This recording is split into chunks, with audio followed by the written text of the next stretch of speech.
بسم الله الرحمن الرحيم. الحمد لله رب العالمين، والصلاة والسلام على سيدنا محمد خاتم الأنبياء والمرسلين وعلى آله وأصحابه الطيبين الطاهرين. أما بعد، رب اشرح لي صدري ويسر لي أمري واحلل عقدة من لساني يفقه قولي. ربنا افتح بيننا وبين قومنا بالحق وأنت خير الفاتحين.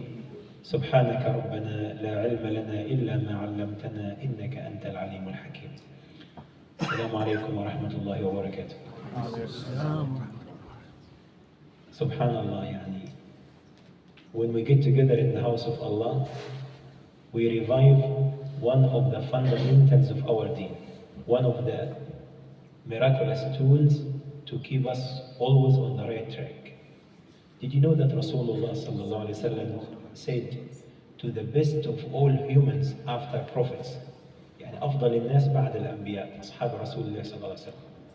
Did you know that he said to them, جددوا الإيمان في قلوبكم فإنه يخلق كما يخلق الثوب. You people have to, the word جددوا might be translated as revive iman in your heart. I would like to use the word fix or repair. Repair the iman in your heart, because it wears and tears just like your clothes. If you keep wearing the same pants all the time, what will happen? It will wear. Finish. One day it will be old. You can't use it anymore. So Rasulullah sallallahu alaihi wasallam said to the Sahaba, do not ever think that your iman, the faith you have in your heart is intact, is time-proof. No matter, you don't have to do anything about it. That's the biggest mistake that people do. Once they start walking away, Allah subhanahu wa ta'ala will walk away and will take the gift that He has given to them, which is the iman. Faith, connection with Allah subhanahu wa ta'ala. This is the only source of protection that we have. To be honest, wallahi, in this world, the only source of protection that we have against the temptation of this world is our faith, our connection with Allah subhanahu wa ta'ala. If you follow the news, you're either going to have a heart attack or you're going to go to the mental health hospital. If you follow the news, one of the two ways. You will end up in two things: heart surgery or mental health hospital. يعني مستشفى المجانين أو يجي لك سكتة قلبية. Subhanallah. Why? All the news are depressing. People now are putting the hand on the heart. Trump is going to come back again to the White House. He's going to trigger the World War III. And all the world is going to die. They're going to use the word. And day after day things get complicated. And now at least we have food. But once the war starts and the people will stop producing and agriculture will stop and all the plants will die because of the nuclear, then the people will end up eating each other because no food, starvation. Subhanallah. Subhanallah. You see how things are very depressing? So what do we have in hand to keep this hope in heart? To keep us connected with Allah subhanahu wa ta'ala is our faith in Allah subhanahu wa ta'ala. And it doesn't come by chance, it doesn't come by birth. I am a Muslim, okay, I can't stay a Muslim forever. No. People came to Rasulullah sallallahu alaihi wasallam in Mecca when he was doing the Hajj. Thousands came from Yemen and from Tihama. These are like places in Arab Peninsula, in Al Jazeera Arabic. And they heard his last khutbah and they performed the Hajj with Rasulullah sallallahu alaihi wasallam. It's a very inspiring journey. People pay thousands of dollars to go to Hajj. And who is going to do who is the mutawwif, the one who lead the Hajj program over there is Rasulullah sallallahu alaihi wasallam himself. You know what happened? The Hajj finished in Dhul Hijjah, and then Muharram, Safar, and then Rabi' al-Awwal, 3 months. Then Rasulullah sallallahu alaihi wasallam died. Thousands of those people left Islam and gone. Said, okay, we don't need this Islam anymore. Why? Because they did not want to stay. They did not work in their iman. That's why it is gone very easily. It comes very easily and it goes very easily. You have to look after it. You have to keep maintaining it. You have to keep working on it. One of the things that I heard recently Very strange. They say, do you know what is the tallest building in the world? Do you know what it is? What is the tallest building in the world? Of course, it's not my house anyway. It is Burj Khalifa. It's 828 meters high in the sky. People on the top floors break the fast 2 minutes after the people in the ground floor. Because it takes time for the sun to set from there to there. Subhanallah. They say this building is too high and too heavy, and it is built on a sandy land. So they had to put piles and foundations on the top of the piles. Because the seawater leaks from underneath this building, it goes to the foundations, and foundations are made from steel bars. And because of the salt of the water, these steel bars are going to rust. So when they rust, they become weak and fragile, and then they will break. And once they break, the building will collapse. So how to keep that? How to save these steel bars? I'm an engineer now, a civil engineer now. I'm not Sheikh Mohammed. Engineer Sheikh Mohammed. They said, we have to electrify these foundations 24/7 to supply a current, AC, electricity current, to these foundations. So as long as they are electrified, they cannot go rust. So the electricity is supplied to this building 24/7. If there is some outage or there is anything, a mistake in the power generator or something like that, then this building within few months is going to collapse. Subhanallah. See? So how things can happen very easily. So somebody can turn very quickly and end up far away from Islam. Subhanallah. They told us a story when we were young and believe everything. That time, we believe everything. And unfortunately, we still tell the story, the kids everything in the school, modern schools.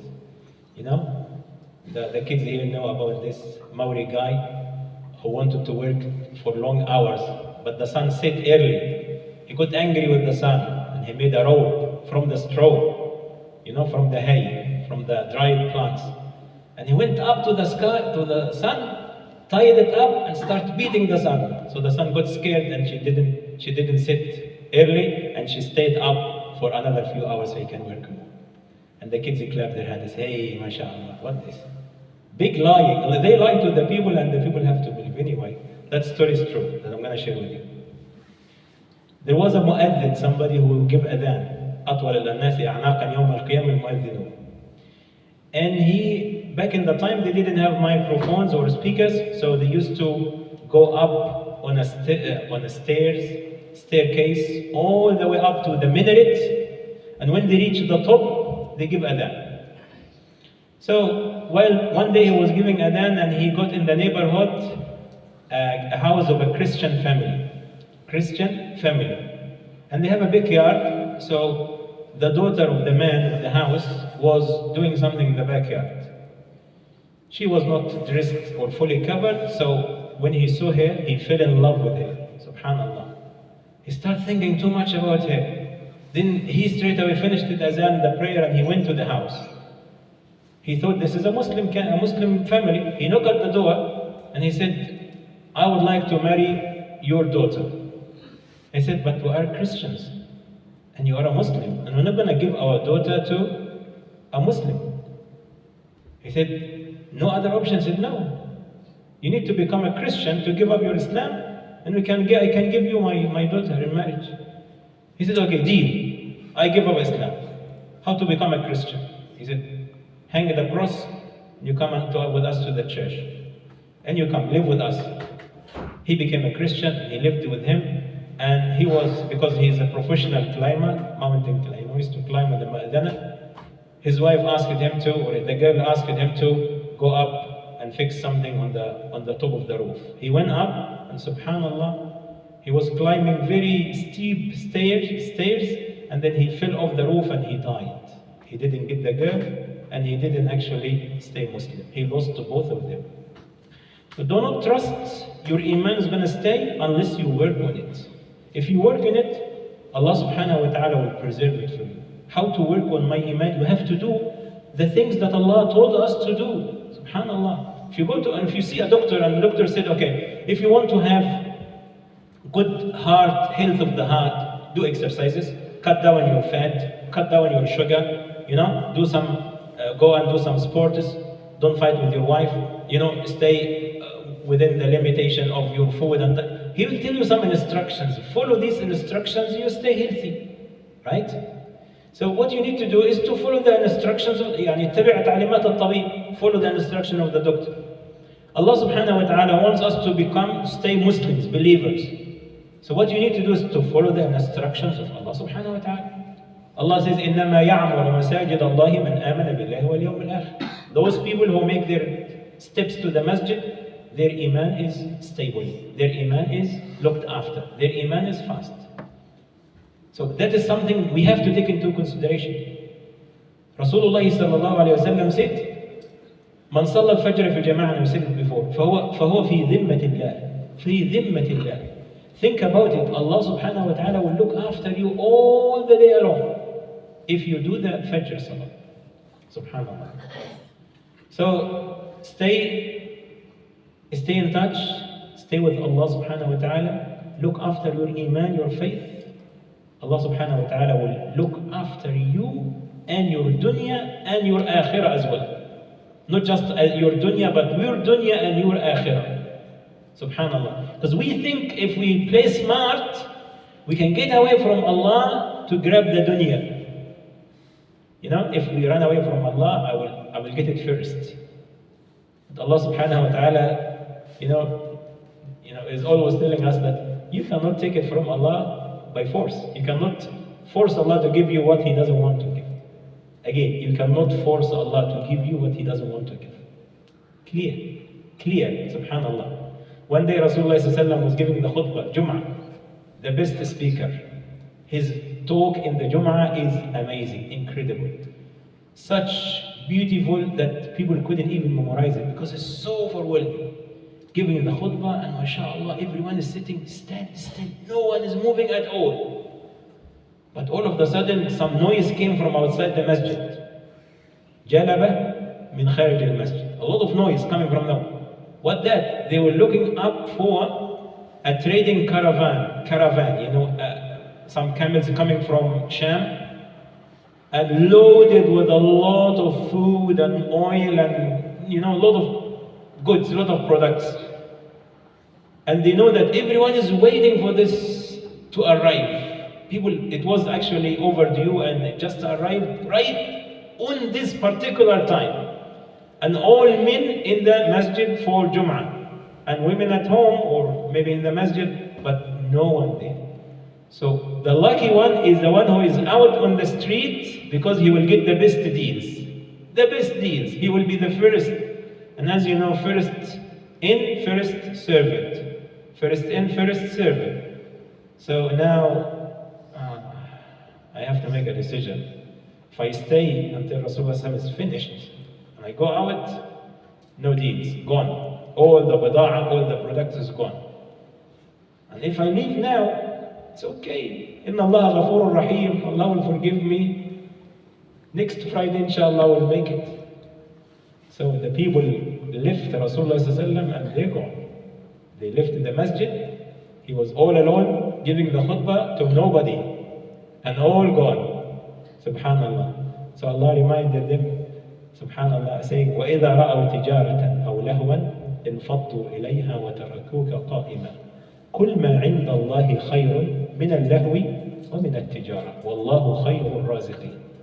When they saw the tijara, the business, they left you and they ran away. Allah says, قُلْ مَا عِنْدَ اللَّهِ, what Allah already have is better than your tijara and your business. We made this big mistake all the time. All the time. And Allah subhanahu wa ta'ala tests us with this particular test. Jum'ah time, Salah time, we will find 101 things to keep us busy. everything becomes very tight. And everything becomes very important, not the salah. So everything is important. Finishing the shopping, completing the game because you already scored like 99. You need to finish the score, otherwise you're gonna lose the game. Or a customer, come after long waiting in the taxi rack. Or you got a call from Uber that you have a customer will drop him to Upper Hut and he will give you $100.50. Allah, you only come this time? And then you have to make a decision, quick decision. Go for business or go for salah. Okay, so you close one eye and you only see the first option. Go for business, طبعا, subhanallah. Inna Allah ghafurur rahim. Many times I done salah, but I need to provide for my family. And subhanallah, shaitan will make you a big accountant right now, become super accountant, and then you will end up making this decision. Subhanallah. So do not forget that Iman is a gift, and Allah can take it very quickly, easily. Subhanallah. Allah can take this faith from your heart, and if Allah take the faith from heart, Allah subhanahu wa ta'ala will remove any receiver from your heart. Because every heart has a receiver. When you hear a reminder, you feel something in it. Ya Allah, astaghfirullah, something to stop you. But if this is removed, then subhanallah, وَقَالُوا قُلُوبُنَا غُلْفٌ. Allah speak about the Yahud, the Jews. وَقَالُوا قُلُوبُنَا غُلْفٌ. Yani, our heart is shield, is wrapped with an iron shield, كأن عليها طبقة باب من الحديد. So no matter how much you talk to them, nothing. They will kill, they will destroy, they do everything, nothing is gonna touch them. They will never feel sympathy. Subhanallah. Okay? بَلْ لَعَنَهُمُ اللَّهُ بِكُفْرِهِمْ فَقَلِيلًا مَا يُؤْمِنُونَ. But Allah subhanahu wa ta'ala cursed them because of their disbelief, and that is why Allah subhanahu wa ta'ala will never let them get guided. They will stay like that. One of the things that I recently actually learned regarding, life as a Muslim, to be a Muslim, a living example of Muslims, is something I learned from somebody who's not a Muslim. Subhanallah. I learned it from somebody who is not a Muslim. But I did learn from him a lot of things that benefited me as a Muslim, and I would like to share a few of them with you. This is somebody specialized, he's a Maori guy actually, he's specialized in human development. How to build your shakhsiyya, your personality, your character. And this is one of the knowledges, one of the ulum, the sciences that we not really keen about them. And that is why in most of the cases you see the khatib, the one who gives the khutbah is a good reader, somebody who is good at grabbing a book, a textbook, and reading one page. Or somebody who is good at Googling, go and visit the Google and search khutbah.com and grab one of the khutbah that looks interesting, or has something to do with somebody who had an issue with him. Somebody, subhanallah, somebody parked in his space, for example, he got angry with him, and he happened to be the khatib of the masjid. He said, what kind of khutbah I can give? Yeah, the prohibition of parking in the wrong place. Many of the cases, the khatib make it personal issue. He gives the khutbah just because he got this issue. Subhanallah. So, this is one of the sciences that everyone who speaks to the people have to learn. التنمية البشرية, human development, how to build a character, a personality. Why? Because Rasulullah greatest achievement.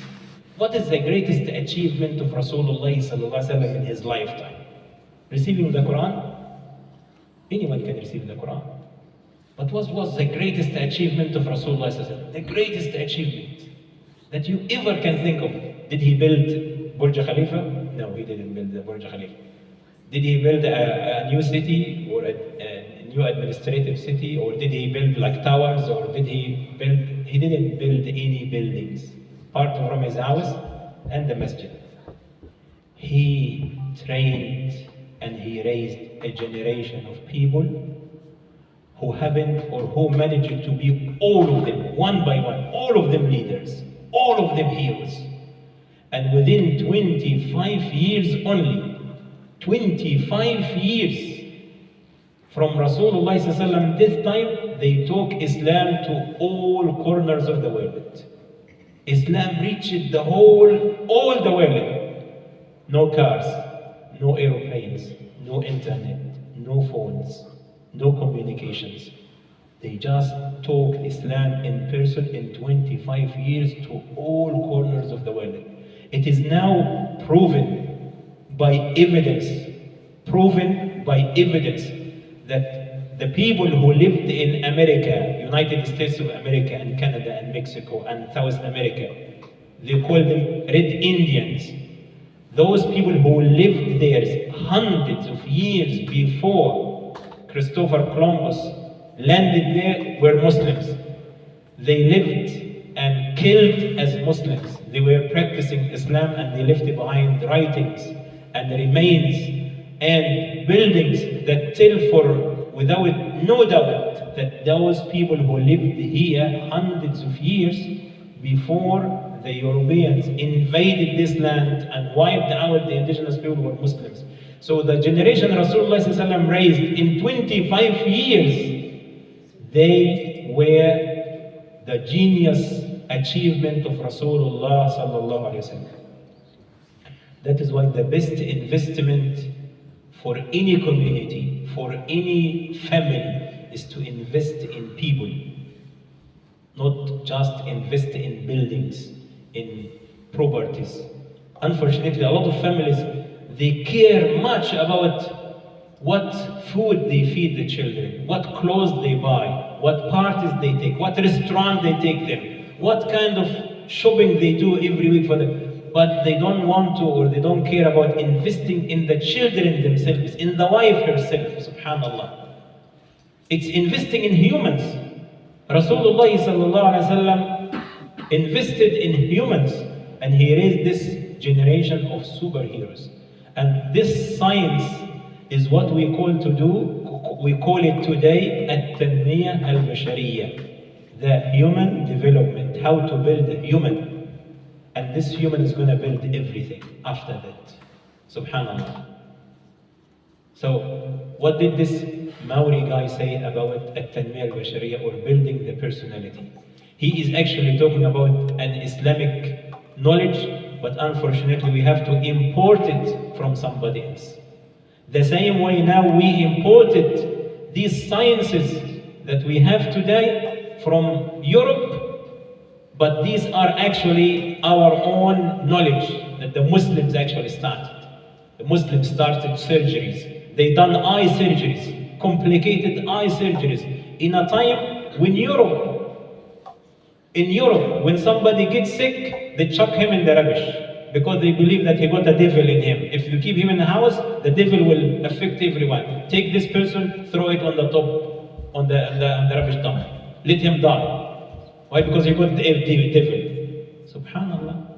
And the Muslims were doing eye surgery, complicated eye surgeries. They were inventing the camera, the clock. They were inventing everything because they have this science or knowledge of building a human being, a character, somebody who thinks, who uses his brain, who understands that his job on earth is to make earth a better place to live for humans, who invest in humans, subhanallah. When it's very common to see children very smart and very knowledgeable about everything, not just memorizing Quran, about everything. So what does he say? One of the things that he said, your kind words are far more powerful than your advice. He said so many things, I'm just saying, your kind words are far more powerful than your advice. If you use kind words, it will make effort and change better than advice. Do not use advice, direct advice, because people don't want to take advice. People don't like to take advice. That if you want to frustrate somebody, give him advice. Especially if you use your own rough way to give advice, or to give advice to somebody that you like. If you give advice to your wife, for example, next time, inshallah, next time, I think, I think the financial crisis in New Zealand does not mean that we can't put some extra salt in the food. I don't know, why you didn't put salt in the food. Oh, subhanallah, don't give direct advice sometimes, Better to say kind words that will help solve or more powerful in impacting than giving advice. I have heard some heaps of funny stories between a parent and their children. He goes to the children's room and see it, subhanallah, super messy, everything is upside down. Hey, doggies, get up! You are such like pigs. Look at your room, super messy, and then he starts making. Go, get up, clean it! Okay, they will do it, maybe. But they will never like it. They will never do it unless you command them to do that. But if you go, this is advice. If you go to them, for example, and you pick something from the floor and say, hey, assalamu alaikum, I have a free time today, I'm gonna help you tidy your room. Who's gonna help me? Hands up, show hands. And then you start helping them to tidy up the room. Get up, let's pray to go to the Jannah together. That is kind words. But you can say, get up to Salah, otherwise Allah will chuck you in Jahannam. It's the same thing. But kind words will more powerful than advice. Rasulullah said, listen to this beautiful hadith. إِنَّكُمْ لَن تَسَعُوا النَّاسَ بِأَمْوَالِكُمْ. You cannot buy the people by your money. You cannot force the people or tempt the people to do things by your money. You cannot do that. وَلَكِنَّكُمْ تَسَعُوا النَّاسَ بِحُسْنِ الْخُلُقِ. You can control the people. You can take everything you want from the people by حُسْنِ الْخُلُقِ, with kindness. With kindness. Rasulullah sallallahu alayhi wa sallam was described in his family, subhanallah. كان النبي صلى الله عليه وسلم أحسن الناس خلقا. He was the best of all characters. ولم يوبخ ولم يضرب امرأة بيده ولا عبدا. He never وبخ. You know what is توبيخ? In Arabic, توبيخ means to blame somebody for something. To blame him, You've been so busy on your Facebook, you couldn't clean the house, subhanallah. Who do you expect is gonna, do the washing?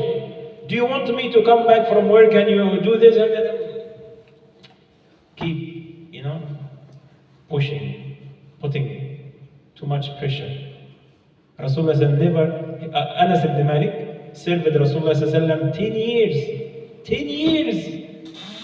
I don't know how to believe it, but this is the truth. 10 years serving Rasulullah and he said, خدمت النبي صلى الله عليه وسلم 10 سنين. والله ما قال لي قط. He never said to me, لشيء فعلته لما فعلته. لشيء لم أفعله لما تفعل. Why did you do that? Why you didn't do that?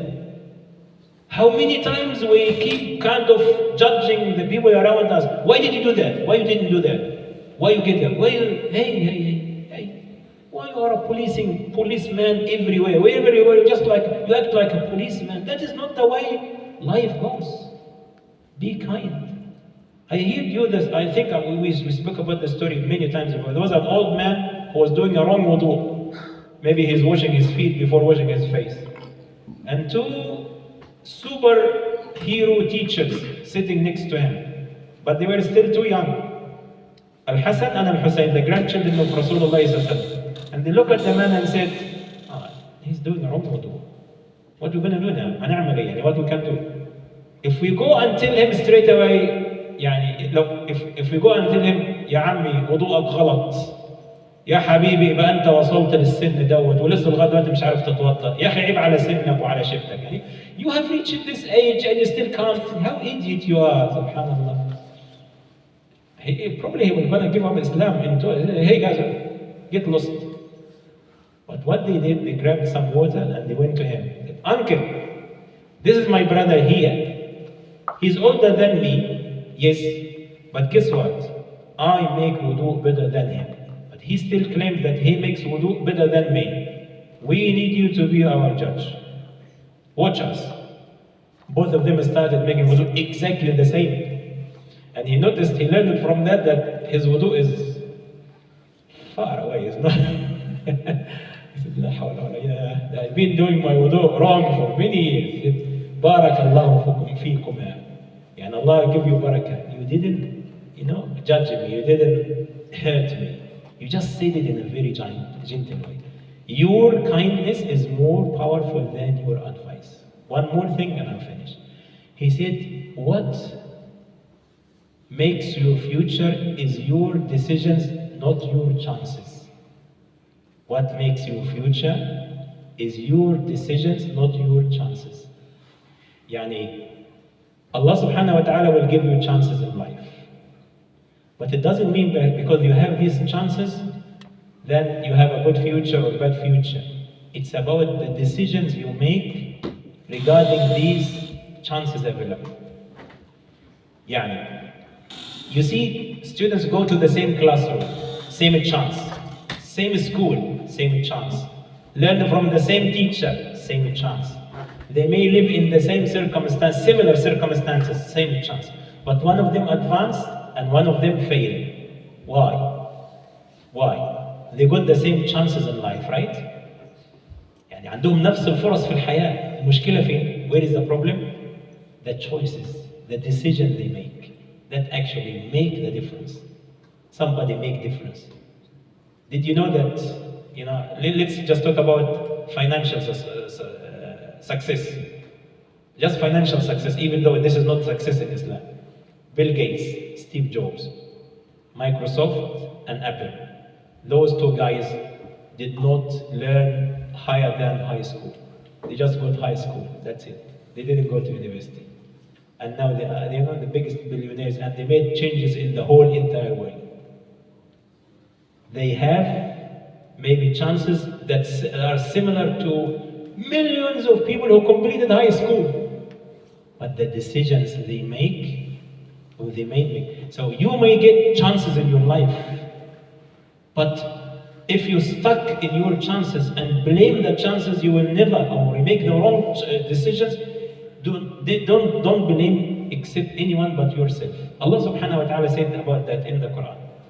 He said, Bani Israel, Allah has given them everything possible to succeed, to become good people. A prophet, he sent them a prophet. He sent them a book.